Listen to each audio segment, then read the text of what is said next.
Good evening everyone and welcome back to the second week of your Diploma in English for Beginners and what is your third lesson. And we have a fantastic lesson for you today, guys. It's called What Happened in the Past, where we are going to look at talking in the past tense among many other things. So guys, welcome all back.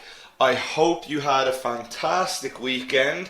I hope any of you who missed lesson 1 or 2 has had the chance to catch up. So, before we get into tonight's lesson, let's have a look at what we talked about in lesson 2, talking about now, where you explored the different present tenses. You developed your expressions of frequency. We built your vocabulary, where we looked at free time activities. Remember all of the sports, surfing the web, relaxing, cooking, and all of the instruments too. You learned about stative and active verbs, and you were introduced to passive constructions, where we focus on the object or the recipient of a sentence, guys. Now, I hope all of you had a chance to do last week's assignment also. If you did not do it, it's still there in your members area. And guys, don't worry about the weekly assignments. They are not graded. They are just for your own practice. So don't worry about failing them. Don't panic. They're just for your own practice. So I really recommend everyone to try and complete the weekly assignments. Now, so what are we going to look at in today's lesson, guys? You will explore the different past tenses. You will be introduced to quantifiers. You will learn to make requests and offers. We will hone your spoken English, as always, by softening your negative comments. And you will master the use of relative clauses. And as always, we'll finish with a summary, a look ahead at the next lesson, and the question and answers round that we always have at the end of each lesson. So, without further ado, let's begin today's lesson with the past tenses. Now, when do we use the past tense most often? What's a very easy way to look at it? Well, how about look at this question? Where were you born? Okay, that is a past tense question. Where were you born? And it's a question that every single one of us would be able to answer. So, let's look at these people. I was born in Toronto, Canada. Okay, so there we see Canada. We know that it is just north of the United States, and Toronto is the capital. So, I was born in Toronto, Canada. We see this was, that is of course the past tense of the verb to be. The present, am, are, is. The past tense, we have was and were. Okay? Let's look at where some other people were born. I was born in Cairo in 1998. Okay, so where do we think Cairo is? Who can tell me? And I know we have lots and lots of students from this area, so many people should be able to tell me.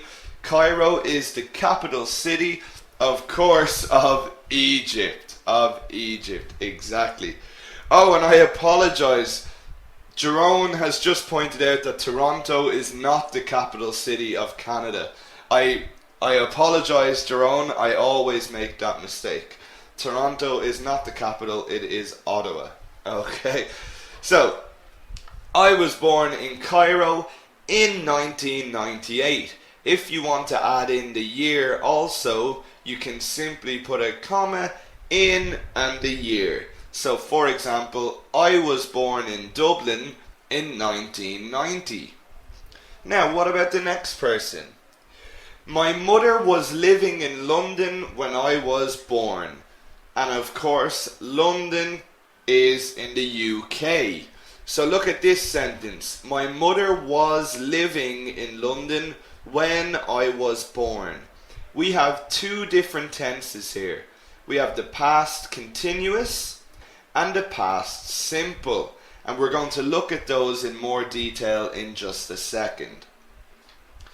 I am from France, but I was actually born in Italy. Okay, so I am from France, but I was actually born in Italy. So there we have the present tense. I am from France, but I was born in Italy. My father and I were born in South Africa. There we have were, and remember that is used when it's a plural. So, my father and I were born in South Africa. It is also used for the pronoun you, which we will see in a little bit. But I was working in China when he was born. Again, we have the past continuous. But I was working in China when he was born. And then we've got our final person. I was born in Sweden, but I live in Germany now. Okay, I was born in Sweden, but I live in Germany now. And guys, the reason I have highlighted all of these places is because knowing the English names for countries and cities is very important for improving your fluency.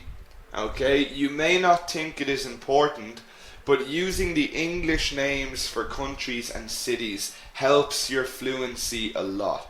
Okay, so that's why I have added in the flags to help you guys. Okay, now let's break down these past tenses. So first we will look at the past simple. And Moataz, I will answer your question now. Moataz is asking, I was or I were. Okay? And it is, of course, I was. But look at this. My father and I. Now, it's not saying I were born in Africa. It's saying my father and I, which is, of course, we. Okay, my father and I is just like saying we. So we use were. Okay, my brother and I were born in Dublin. So that was a very good question, Moataz. I should have pointed that out. Now, let's break down the past simple. We use the past simple to talk about a completed past action, fact, or duration of time. Now, the form of the past simple is quite easy. We have the subject, I, you, he, she, the car, the dog, anything. And then our verb plus ed. Now, that is for regular verbs. For regular verbs in the past, we simply add ed. Present tense, I walk. Past tense, I walked. Okay? Now, that is regular verbs. But of course, we do have lots of irregular verbs in English. And unfortunately, the irregular verbs are often the ones we use most. So here are some examples of irregular verbs. To be, to have, to do, go, make, get, take, put, sit, give, feel, say, leave, run. And unfortunately, guys, if you want to know the past tense of all of these verbs, you just have to learn them, because there is no simple rules. Okay, we have already seen that the past tense of be is was or were. The past tense of have is had. There is no simple rule. So, let's look about examples. Let's look at some examples. And I can see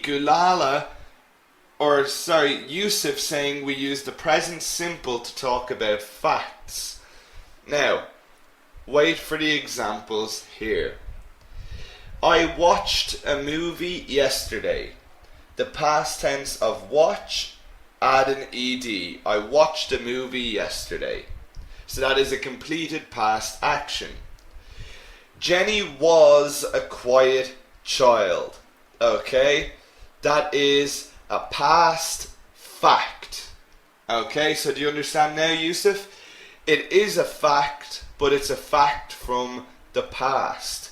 We could not say Jenny is a quiet child because she is not a child anymore.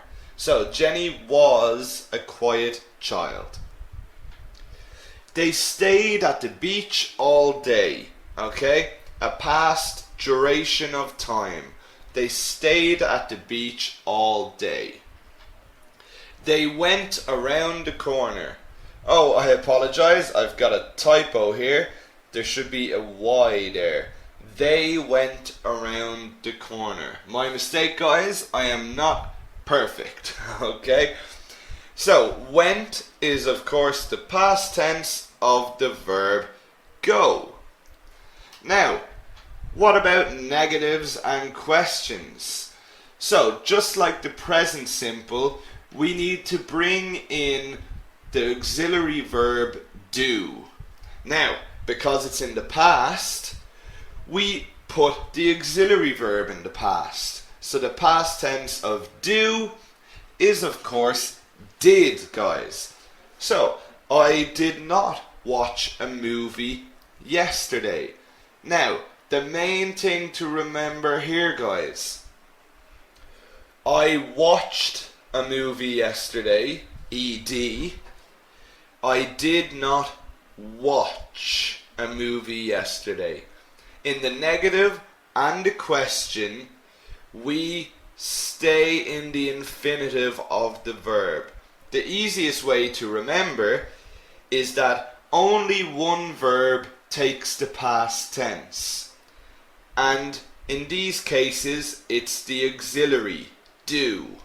So, if your auxiliary verb is in the past tense, you do not need to put your action verb in the past tense. Jenny wasn't a quiet child, as many of you, Latrech and Saeed, have already written in. Jenny wasn't a quiet child. Very simple. We just add not. We know with the verb to be, we simply add not. So Jenny was not a quiet child. Now a question. Did they stay at the beach all day? Did they stay at the beach all day? Again, action verb in the infinitive. Where did the dog go?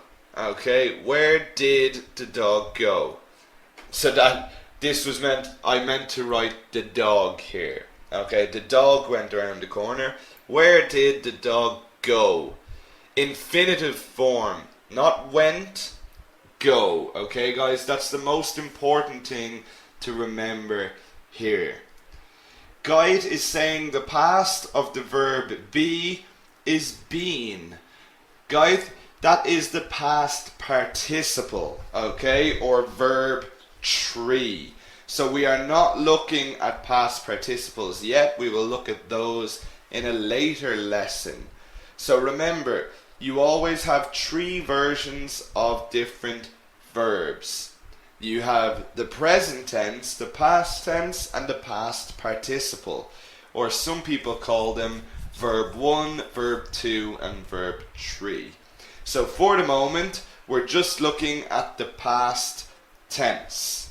Okay? Now, Ludas is saying, could it be, where do the dog went? No, Ludas. Unfortunately, it can be not. Or sorry, it can't. We always have to use did in the past tense when asking a question like this. It has to be the auxiliary that is in the past tense. Okay? So, a good question, but no, we cannot use that. Now, next we're going to look at the past continuous, guys. So, just like we had the present simple and the present continuous last week, we now have the past simple and the past continuous. So the past continuous is used to talk about something that was happening in the past, an interrupted action or the repetition of an action. Okay? So the form of this is very simple. It is the exact same as the present continuous, except our auxiliary verb is in the past. So we have our subject, we have our auxiliary verb to be, and then we have our verb plus ing. So it's the exact same as the present continuous, except be is in the past. So it's was or were. Okay? Now let's look at some examples of this. Mark was teaching in Dammam while he was in Saudi. So something that was happening in the past. Mark was teaching in Dammam while he was in Saudi. So something that happened in the past, a parallel action. I was listening to my iPod when he called. And that is, of course, an interrupted action. I was listening to my iPod when he called. And then we've got the repetition of an action. They were always coming to class late. Now, we most of the time use always in this case because it's the repetition of an action. They were always coming to class late. Okay? Now, one thing I want to point out is this sentence here. I was listening to my iPod when he called. Now, the use of when here. If we have an interrupted action, then we always have the past continuous and the past simple. He called. That is the past that is the past simple. So, an interrupted action will always have both past continuous, past simple. And there are two words that we use all of the time. When and while. Okay? So, for an interrupted action, we say present continuous when present simple. If you want to switch the order around and say he called, start the sentence with that, then we use while.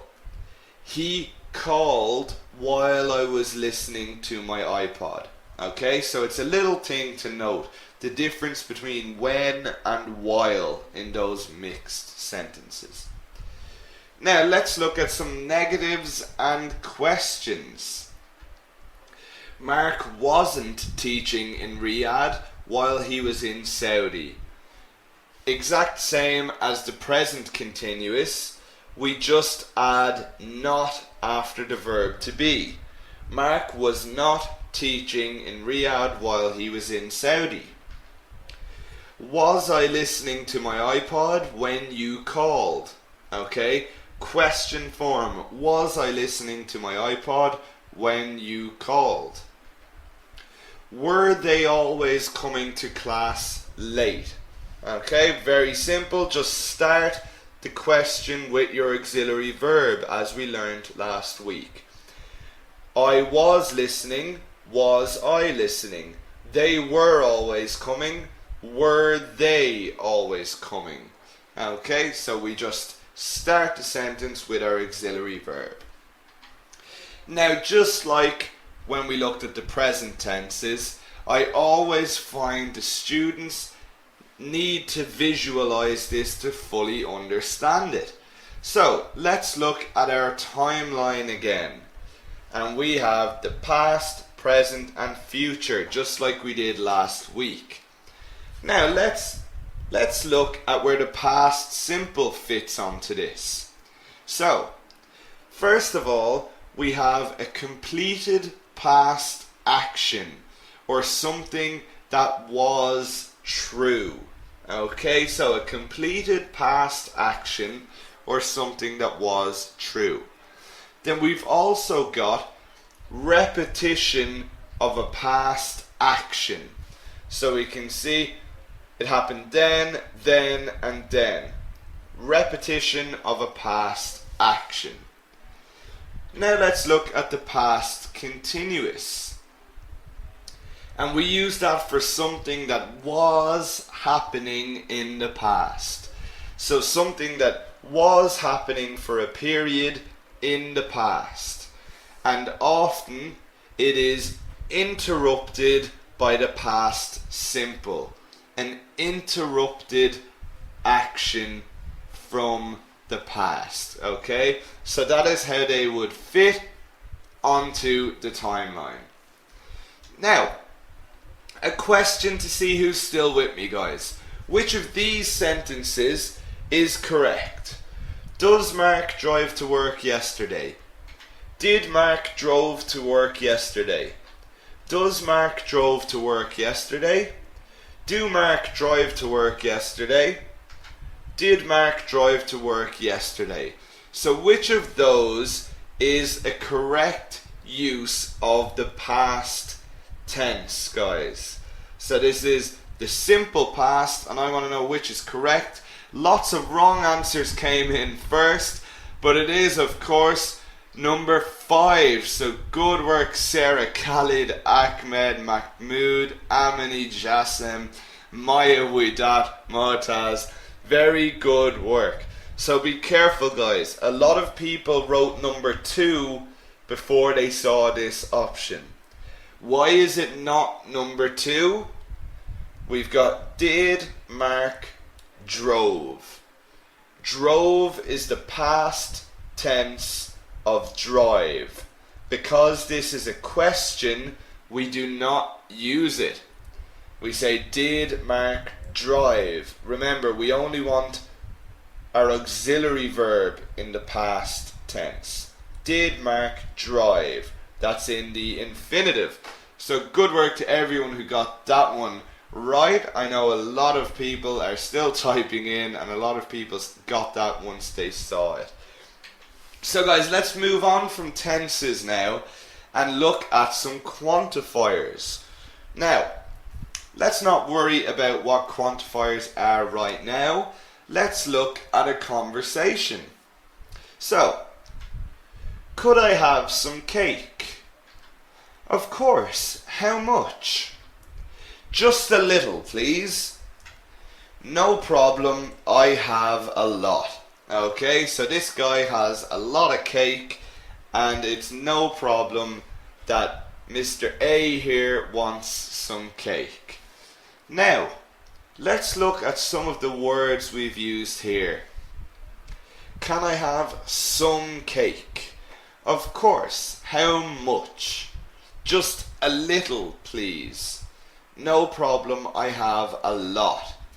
Now, what types of words are these? They are quantifiers, okay? They tell us about an amount of something. But before we start, can you count it?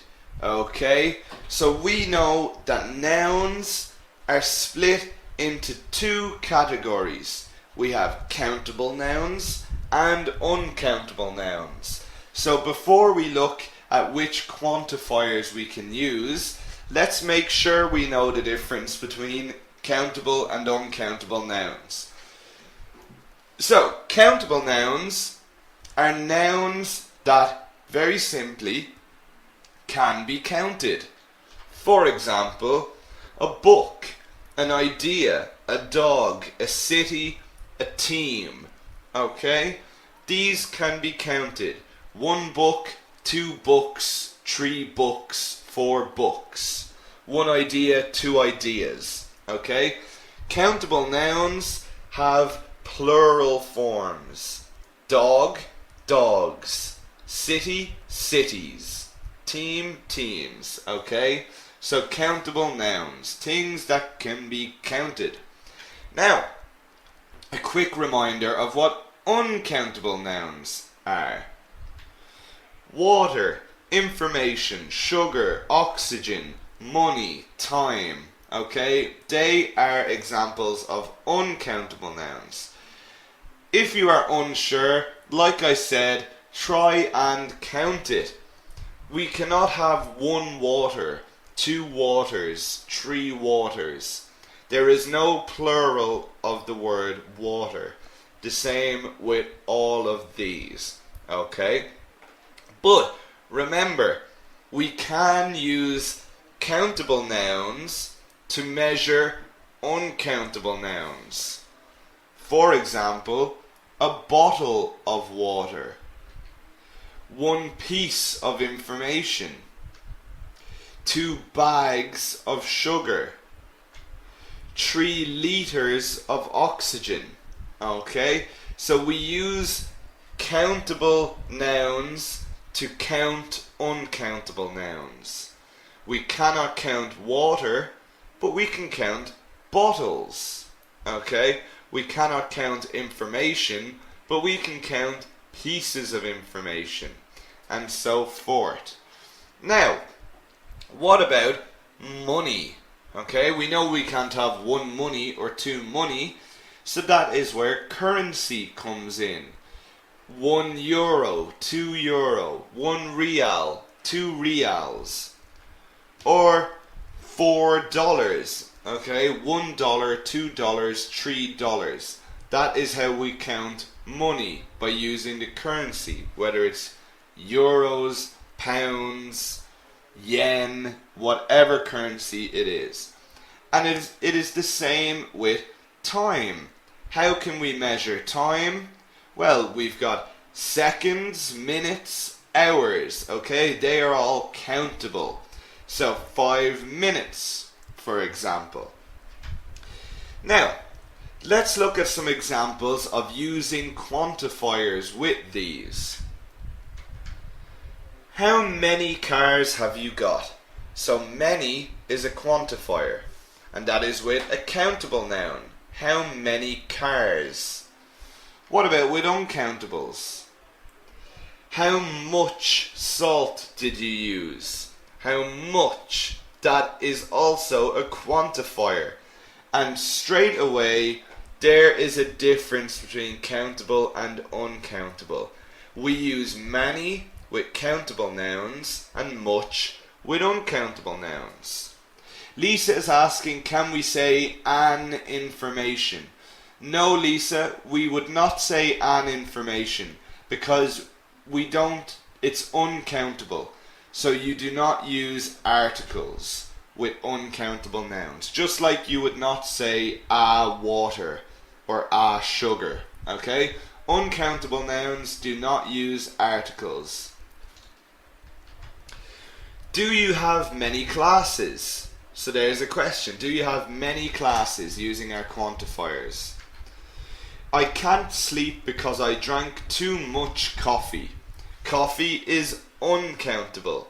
Okay? A good rule of thumb, if it's a liquid, a powder, or a gas, then it is usually uncountable. So, now we know the difference between countable and uncountable. Let's look at our quantifiers. So what are they? They're used to give information about the quantity of something, i.e. how many or how much. Okay? So they are the most common quantifiers. How many for countable, how much for uncountable. Now, let's look at our countable quantifiers, and there is a lot of them, guys. And I see many people in Noka and lots of other people writing in some already, Samar and so forth. So, countable quantifiers, we have many, a large number of, a number of, numerous, both, a couple of, each, every, either, neither, a few, fewer, and several. Now, let's look at uncountable quantifiers, and there is a lot less. Much, a bit, a little, and quite. Okay? And I have people asking what IE stands for. i.e. means further information, okay? i.e. is what we use. It means that is to say. So used to give information about the quantity of something. That is to say how many or how much, okay? Now, there are also quantifiers that can be used for both countable and uncountable. Sarah, IE is a Latin abbreviation, and we will cover it in lesson 7 when we look at written English, okay, and abbreviations. So yes, Anoka, there are many that we can use for both countable and uncountable. We have all, any, enough, less, a lot of, more, most, no, none of, some, quite, very, to, and so. Okay? So let's look at these in some examples. And we'll look at countable ones first. We have a large number of computers in the office. The company has several new courses. Now let's look at some uncountable ones. I have little interest in the class. We made quite a bit of money last year. Now, make sure to be paying attention to the nouns here, guys. Interest, money, computers, courses, and pay attention to when they're countable or uncountable. And finally, I teach a lot of classes. Could you pour me some cola? Okay, so they are examples of a countable and an uncountable one. Now, Adeline is asking, does it mean that when I want to know the price of something, I will use the word how many instead of how much? Not necessarily, Adeline, because we know in spoken English, how much just means what price is it? Because you are asking how much money, okay? How much money? If you wanted to know euros or dollars, you would say how many dollars is it? Because dollars are countable. But when we're talking about money, it's just how much. And we all know in conversation, how much just means how much does it cost. Okay? So I hope that answers your question. Yes, Karen, money is uncountable. Yusuf, it is an idea. So Yusuf is asking if it's an idea or a idea. It is, of course, an idea. And we will cover that in a later lesson. Okay. No, Ibrahim, classes are countable. It is a plural word, es. If a word is plural, that means it is countable. Okay? So let's have a look at a question, guys. Which of these is not a quantifier? Few, quite a lot of, a little bit, good, so many. So which of these, guys, is not a quantifier?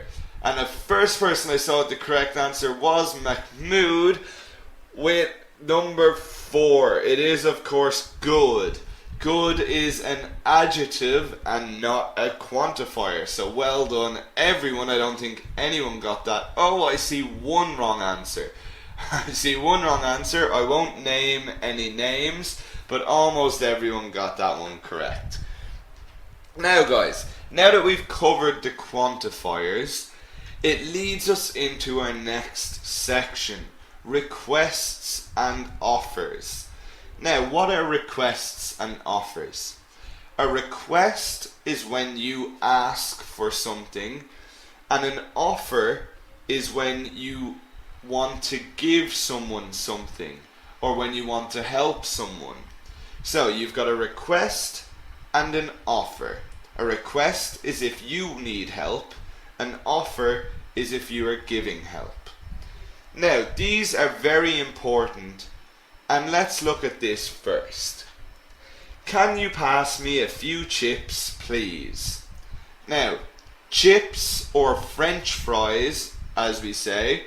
So, always remember that Chips in Ireland and England means French fries. It doesn't mean potato chips like it does in America. Now, let's look at the main thing we're using in this request. And it is, of course, the modal verb can. So, for requests and offers, we bring in modal verbs. And we have seen modal verbs before. These are a type of auxiliary verb used to add more meaning to the verb. So, modal verbs are just like auxiliary verbs, and they're used to add more meaning to the verb. So, let's start off with requests. And let's look at one of the modals we use, can.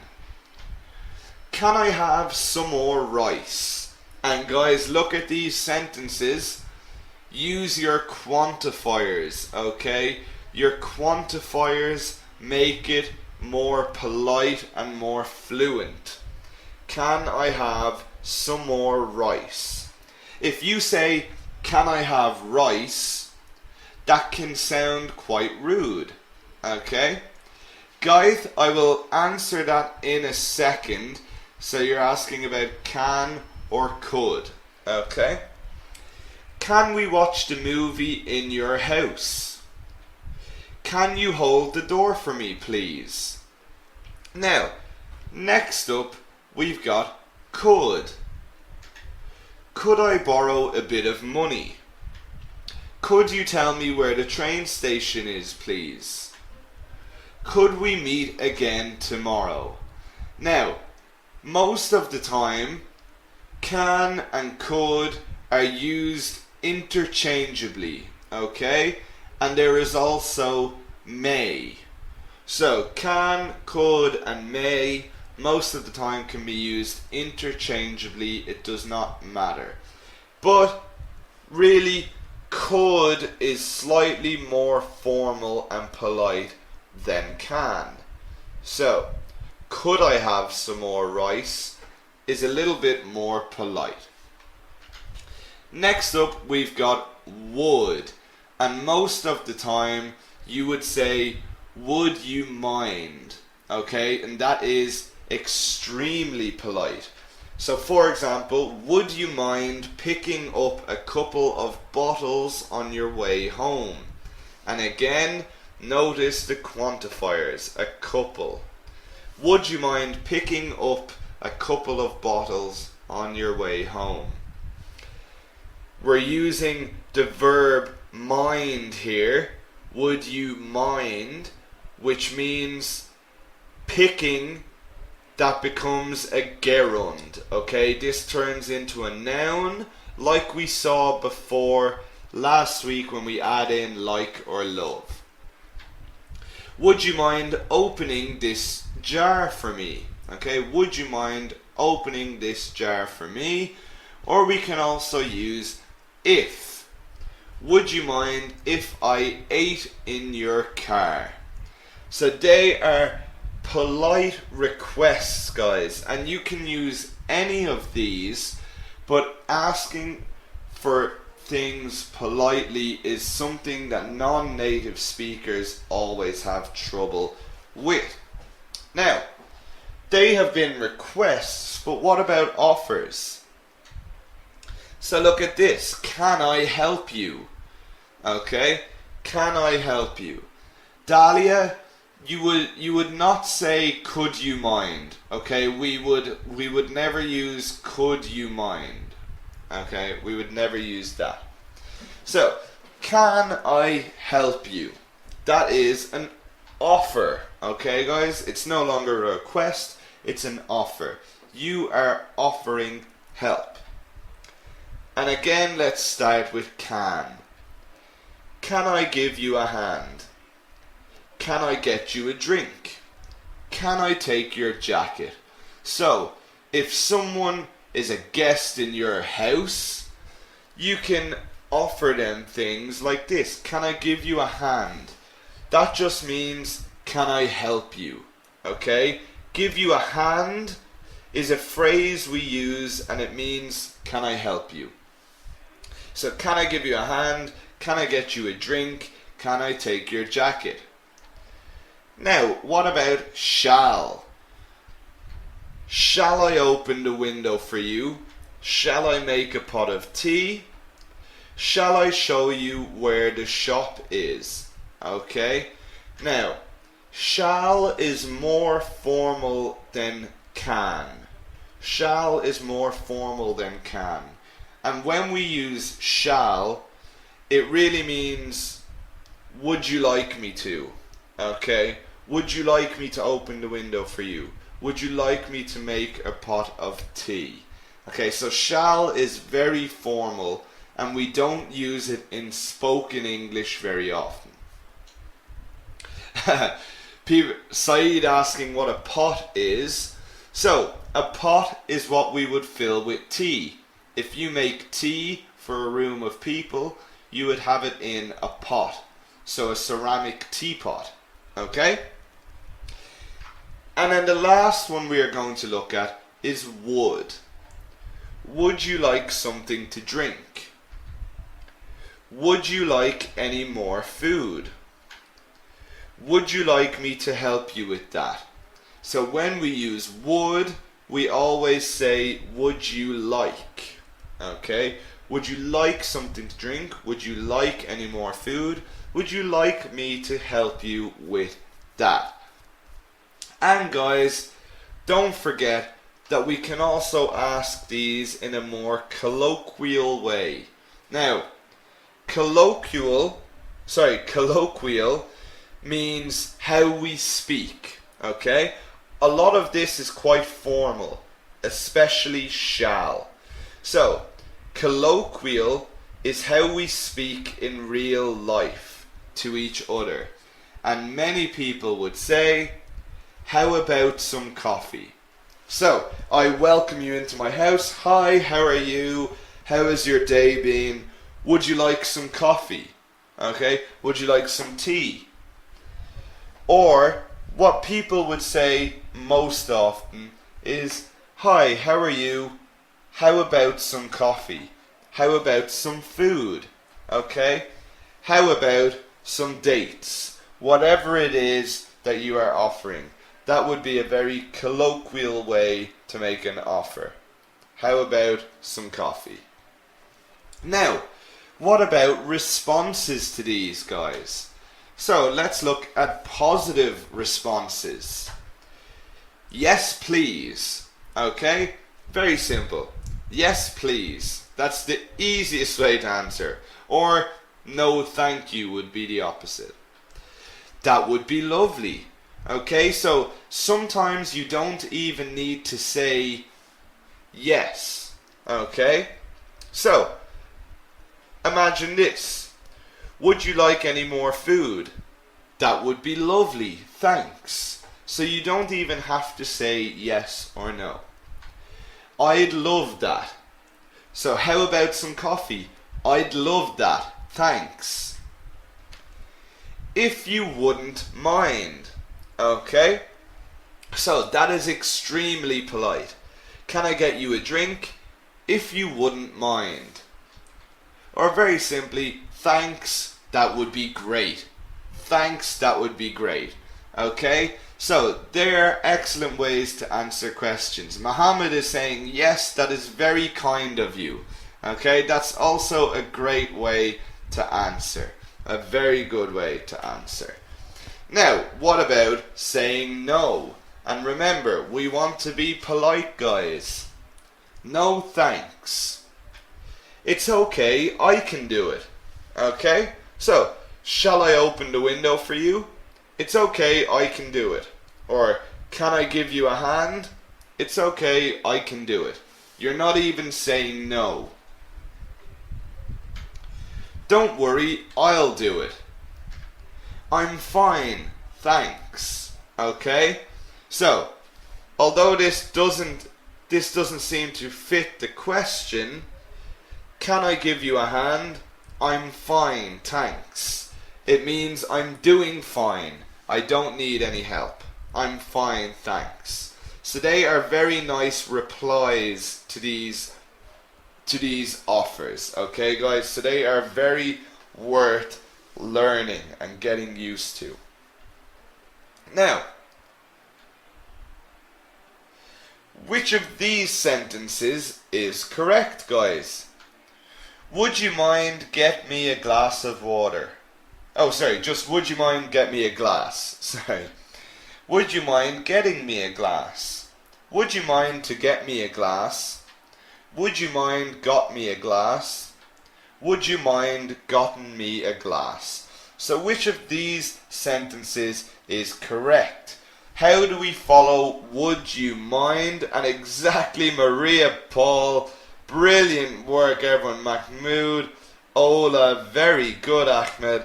It is of course number 2. Would you mind getting me a glass? When we have the verb mind, it's just like or love, we have an ing after it. Would you mind getting me a glass? Well done to everyone who got that one correct. And this leads us into our next section, guys.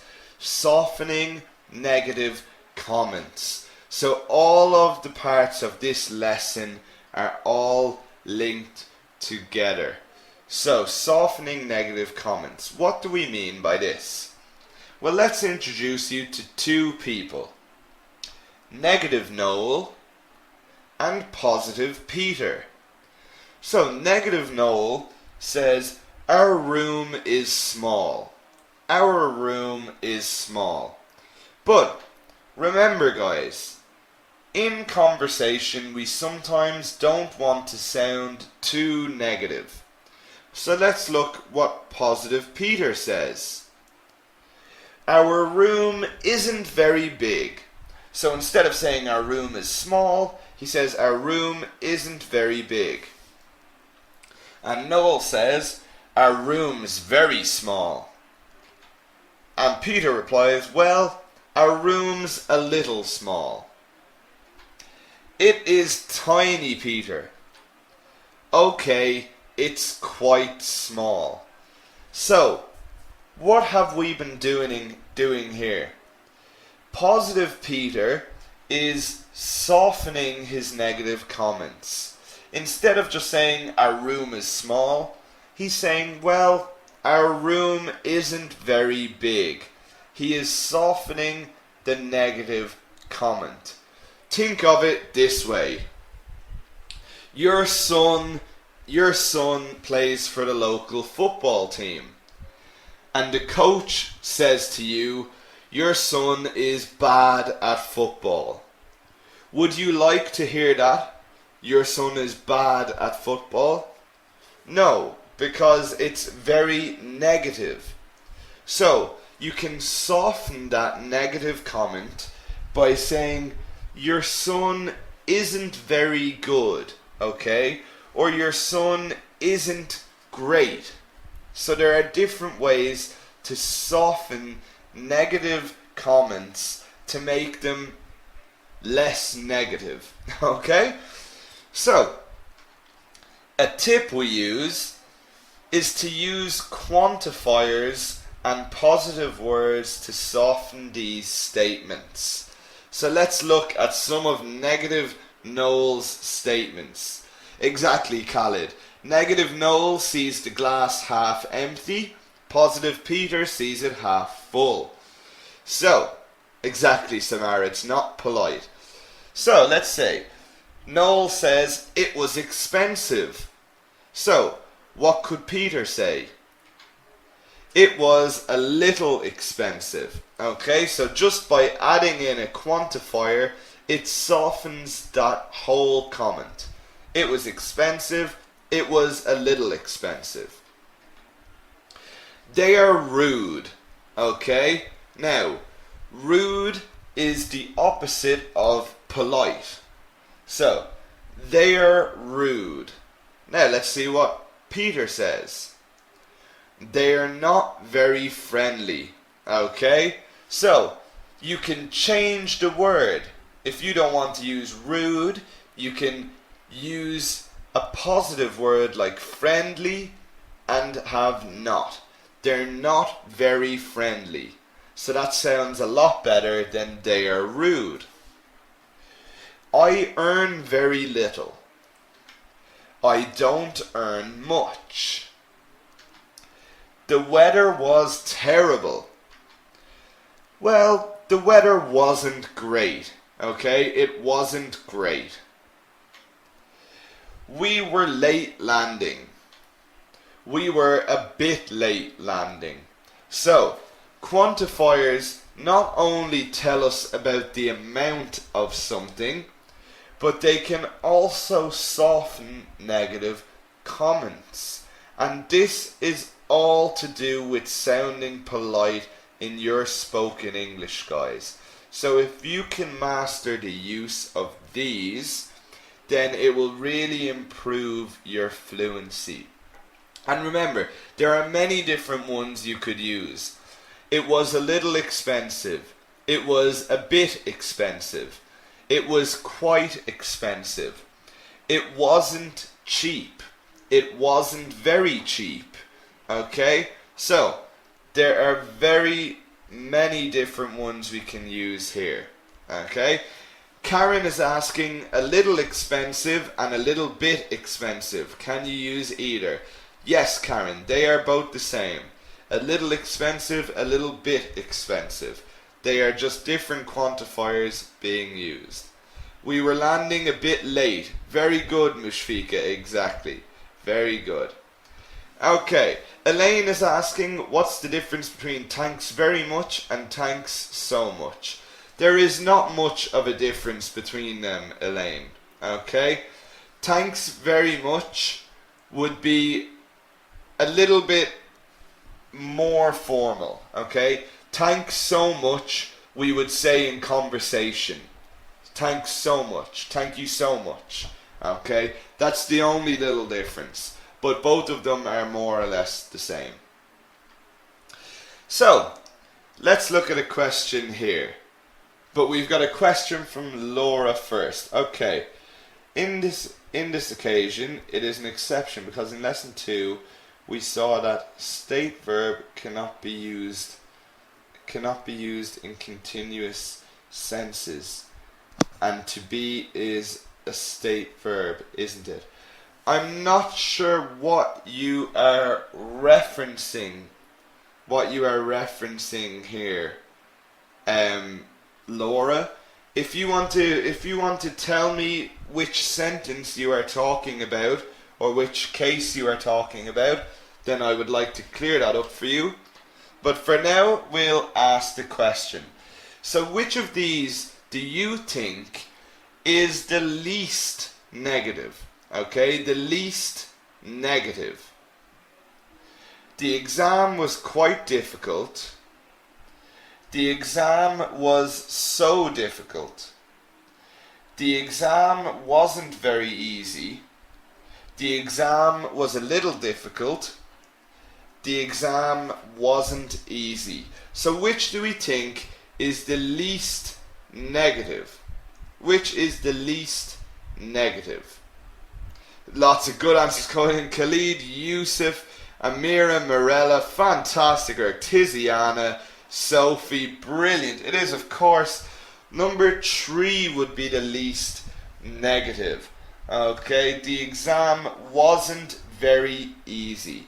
So, you can see here the exam wasn't easy. The exam wasn't very easy. So that would be the least negative. So there are different ways you could say this. Okay, Laura, I see your question coming in there. If you would just like to wait till the question and answers round in a couple of minutes and I will answer that question for you, okay? But for now, we will move on to the last part of tonight's lesson, and that is relative clauses. So, let's look at it in action. Imagine this situation. We have a group of people in a room, and this guy says, do you know that girl? Okay, do you know that girl? And of course his friend says, what girl? Okay, exactly, Anoka. Which girl? Okay, how do we know what girl he is talking about? Now let's look at a different sentence. Do you know that girl who is talking to Tom? Okay, so do you know that girl who is talking to Tom? And that means we know it's this girl here that he's talking about. Yes, that's Taylor. Okay, so that is Taylor. Now, what are relative clauses for? They give us information about the subject or the object, and they can make two sentences become one longer sentence. And we have two types of relative clauses. We have defining relative clauses and non-defining relative clauses. So which type is being used here? What do we think? Which type of relative clause is being used here? Who can get the answer in for me? Is it defining or is it non-defining, guys? What do we think? Get those answers coming in. Mahmoud thinks it's a defining relative clause. So does Guy. Yomna thinks it's defining. Everyone seems to. Walid, Yom, brilliant. Okay, everyone is correct. It is a defining relative clause. Now, what is the difference between the two? Well, let's start with our defining relative clause. So, a defining relative clause defines the subject or object, which means the sentence cannot really exist without it because it defines the subject or object. We do not use commas to separate the sentence. That can be that can replace who or which, okay? And it's more informal. So, relative clauses use relative pronouns, guys. Who, whom, which, that, where, and whose.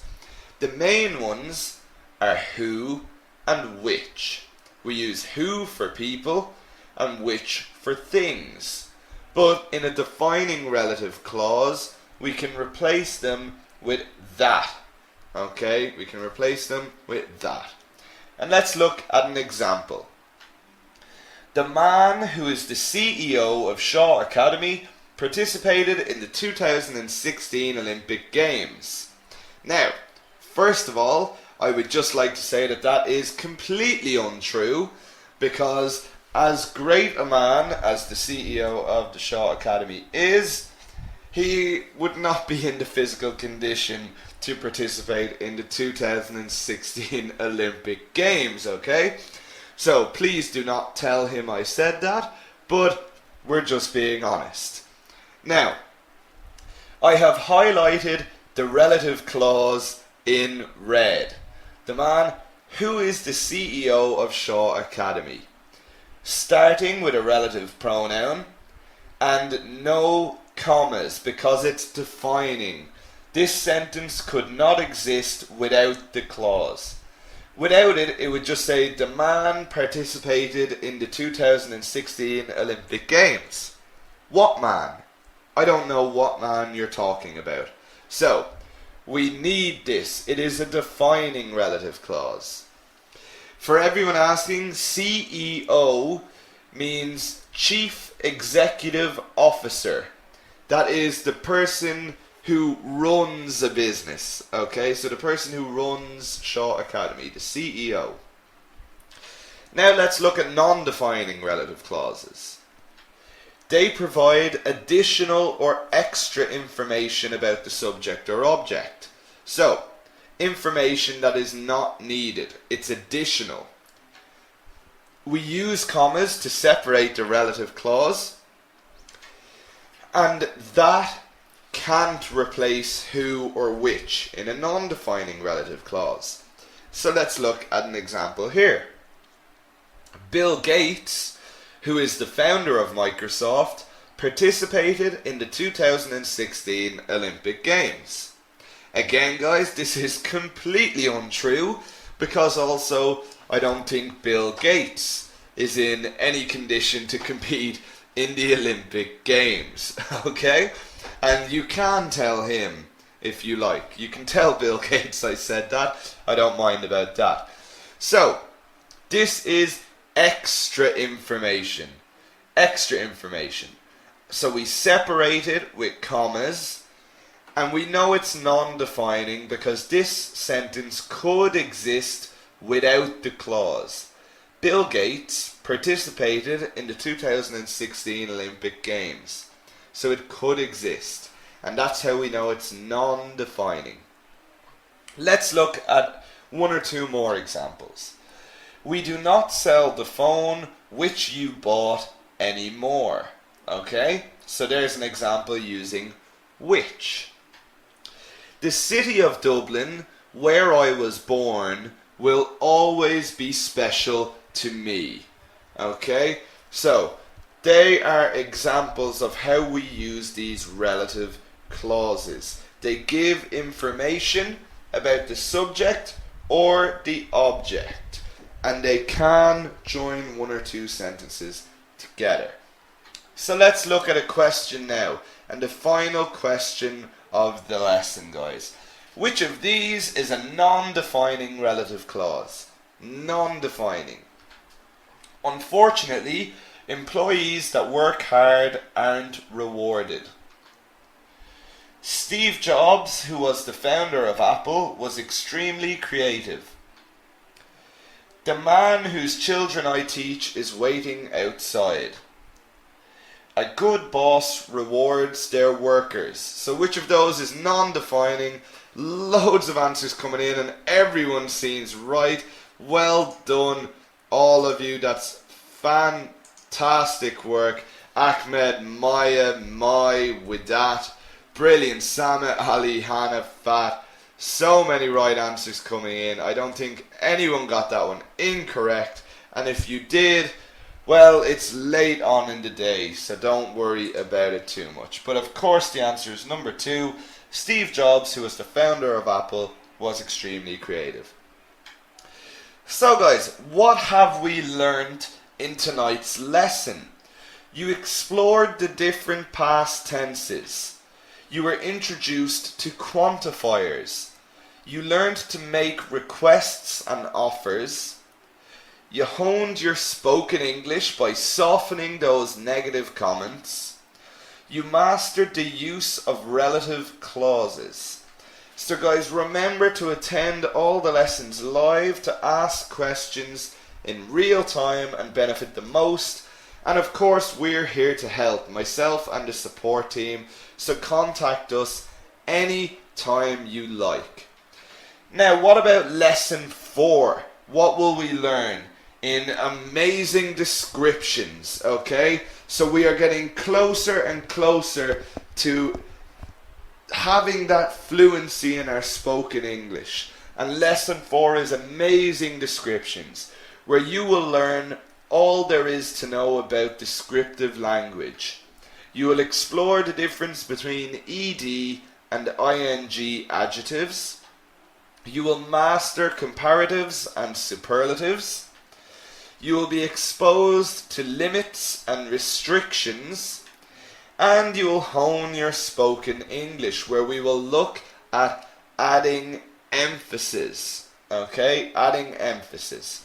So remember, attend all of the lessons live and your knowledge will grow. So guys, thank you all so much, as always, for sticking with me and being so interactive and making the lesson so much fun.